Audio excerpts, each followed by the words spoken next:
Well, hello there everybody. Welcome to Common Farm Flowers. Today I'm pruning the roses and I thought you might like some information on what I'm doing. You're very welcome to the channel. If you like what you see, please press the subscription button, the bell icon, and we'll tell you when we've got more clips coming up. If any of the tips and tricks I give you along the way are useful, you can always buy me a coffee. The link to coffee buying is in the blurb to all my clips. And for those who want more detail, extra outtakes, just more, you can always join my club.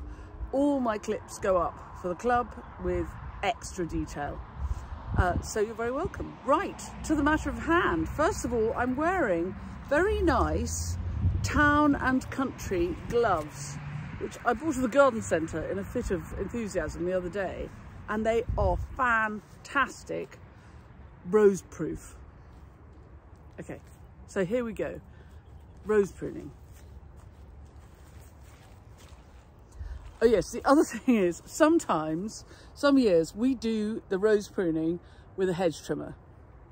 And I think a lot of people do this, and it's fine. And actually the only reason I'm not doing it with a rose trimmer this year, with a hedge trimmer. The only reason I'm not doing it with a hedge trimmer this year is because I thought you might like to see how I would prune my roses if I weren't using a hedge trimmer. Off we go. So the kit, I've got my little rake. I love a small headed rake. Here's my foot to show you how small my rake is. It's not much bigger than my foot. I'm quite little, but it's good for spreading the compost. I've got my hoe, because I hoe off the beds as I go, just before I then mulch. As I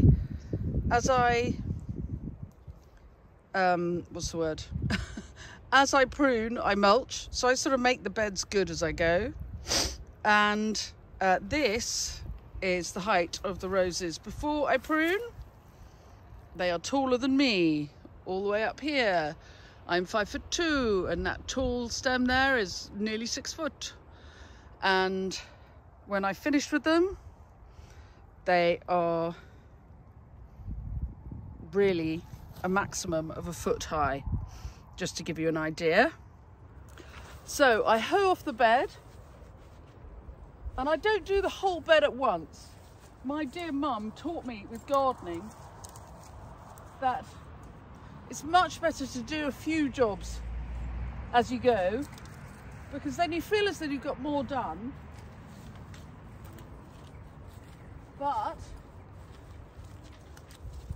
also you don't overwork one piece of your body at a time.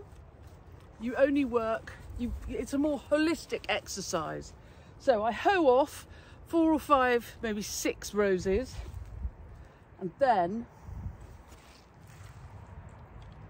I take my loppers, and I'm quite ruthless. And I just start at one side. What I don't do is look too hard for outward facing buds, or I don't worry too much. I haven't got time. Plus also I'm a flower farmer, so I'm not making my rose bushes into attractive border sized plants. What I'm doing is just making sure that they're cleanly cut, and where they're crossing over and sort of rubbing each other up the wrong way, I'll snip that out. So I'm making a nice open shape. You might do similar things with an apple tree. And I'm picking off the prunings as I go, and just making a pile, and they will be burned eventually. They're not much good on the compost heap because they are thorny even years later.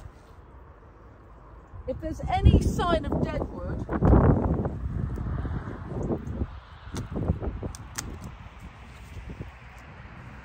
you can tell it because it's brown and dead looking when you cut it off. And sometimes really deadwood, you just snip it off with your hand.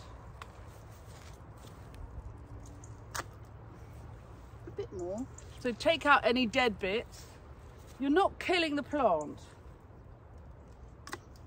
What you're doing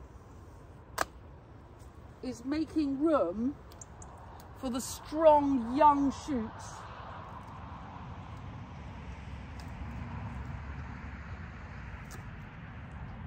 to come up and flower next year healthily. So I'm making a nice empty space in the middle.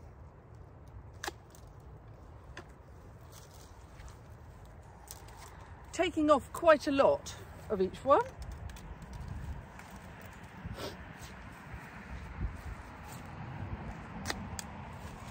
And there, I'll show you, is a freshly pruned rose. Ruthless is the word you're looking for. So there it was, as tall as the ones behind it, which are taller than me, and I'm 5'2". And now there are just 3 good strong stems, and when I mulch the bed it'll get fed and it should do well next year. And you can see there's a sort of empty space here. It's not all going to, they're not all going to cross each other. Hopefully this stem will grow outwards, this stem will grow outwards, this stem will grow outwards, and they'll all give me a nice shape with lots of flowers for next year. And then when you've done 4 or 5 of them,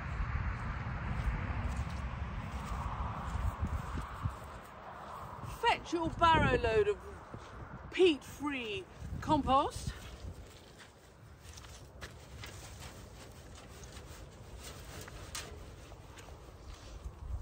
And give them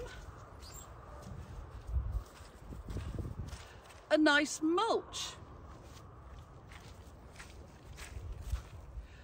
I love the way my camera just sort of gently falls forward all the time. And here's the useful rake again. And this mulch will feed the earth, will feed the roses, but it will also protect the ground from drying out too much next summer. So hopefully it will protect the roses a bit from drought. This is very high quality mulch from Dalefoot Composts in Penrith, near where my mum lives. We should make our own compost. We get through 16 tons of compost a year here, and it is wrong that we don't make our own compost.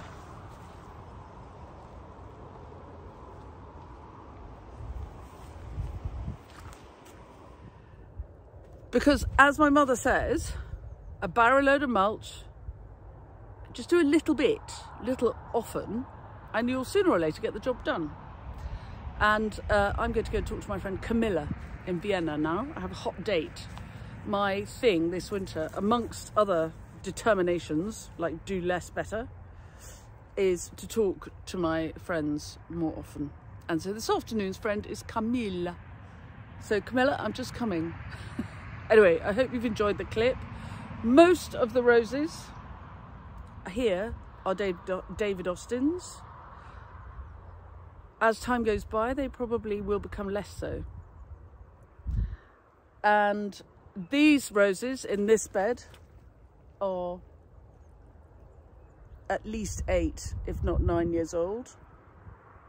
And every year I think I'll chuck them, and that they can't possibly do another year with me cutting them so hard. And every year they carry on regardless. So I'm grateful to them because they are a really good cash crop to a small scale flower farmer like me. There you go. I sell them in my mixed buckets. Pink roses, white roses, apricot coloured, dark pink, all the colours of the rainbow. Anyway, if this has been helpful, please do subscribe to the channel, press the bell icon, and we'll tell you when we've got more clips coming up. And if any of the tips and tricks are useful, you can always buy me a coffee, or even better, join the club. The links to all are in the blurb to all my clips. Thanks for coming along. I'll see you later.